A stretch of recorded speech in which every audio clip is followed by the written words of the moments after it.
Hello दोस्तों, आप सभी को जय मसीह की स्वागत करते हैं आज फिर से एक और नए वीडियो में।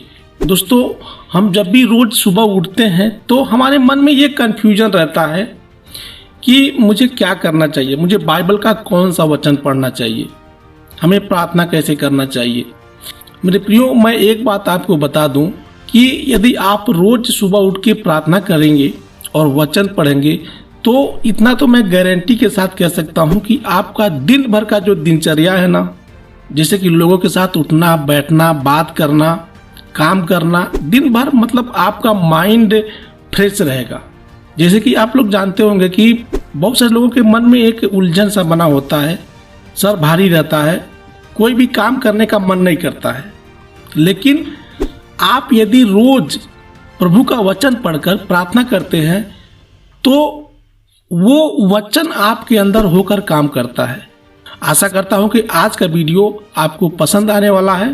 मैं ये जो 4-5 वचन आपको बताने वाला हूं, इन वचनों को आप अपने जीवन में लागू करिए। तो बिना देरी के हुए वीडियो को स्टार्ट करते हैं।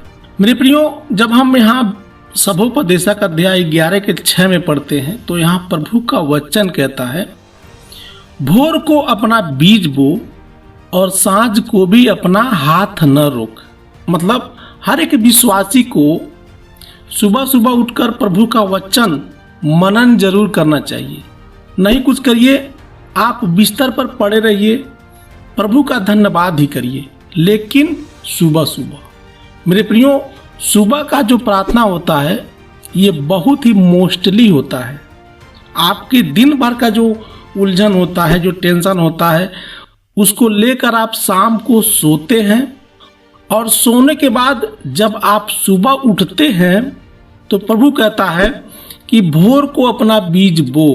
यानी कि सुबह जब आप उठते हैं तो सुबह का जो प्रार्थना होता है, इंसान दिन भर डिस्ट्रेस रहता है, उलझन में रहता है, शाम को सोता है, लेकिन सुबह जब उठता है तो उसका माइंड फ्रेश रहता है, उसको किसी भी बात का तनाव नहीं होता है, टेंशन नहीं होता है।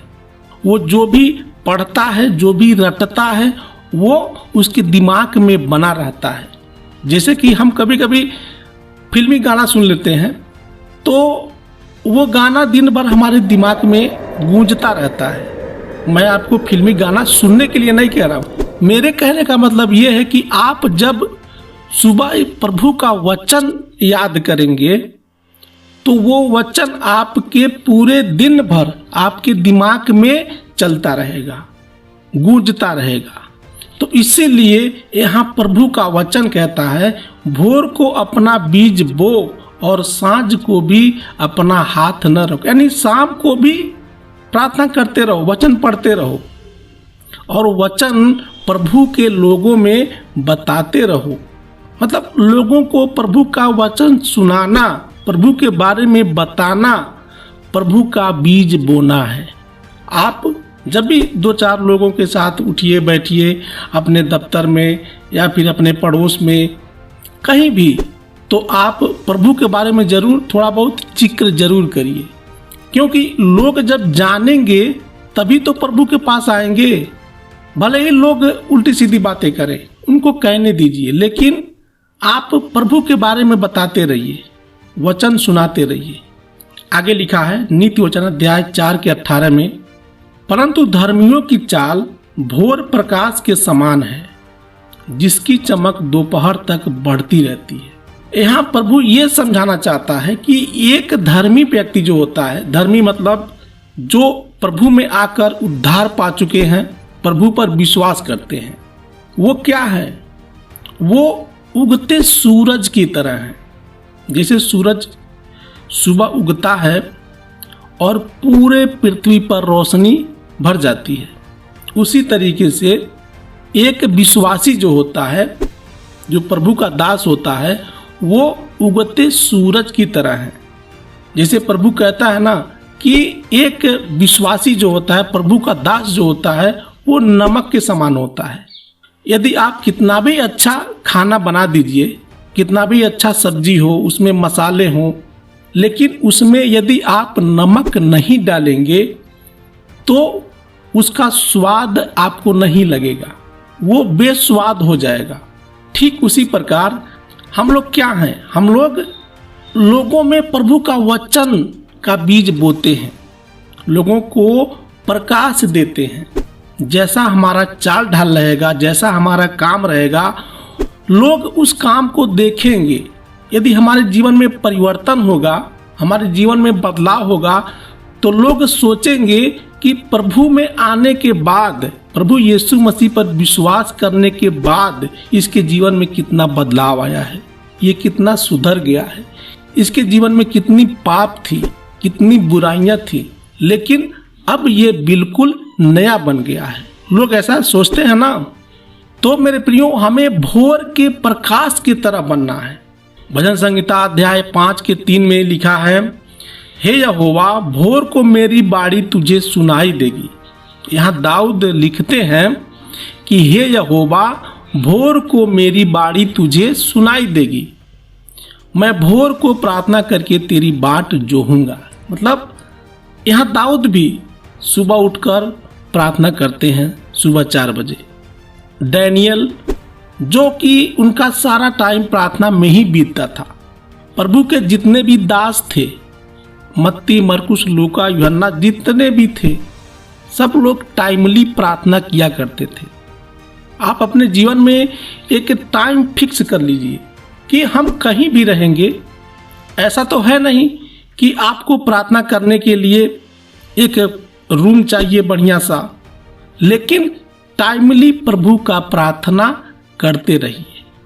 तो यहाँ दाऊद लिखते हैं कि हे यहोवा भोर को मेरी बाणी तुझे सुनाई देगी, मैं भोर को प्रार्थना करके तेरी बाट जोहूंगा। हमें क्या करना चाहिए? हमें प्रभु का बाट जोहना चाहिए। ठीक वैसे ही प्रभु हमारा भी बाट जोहता है। वो सोचता है कि कब मेरे बच्चे मुझसे बातें करेंगे, मुझसे मिलेंगे, मुझसे प्रार्थना करेंगे।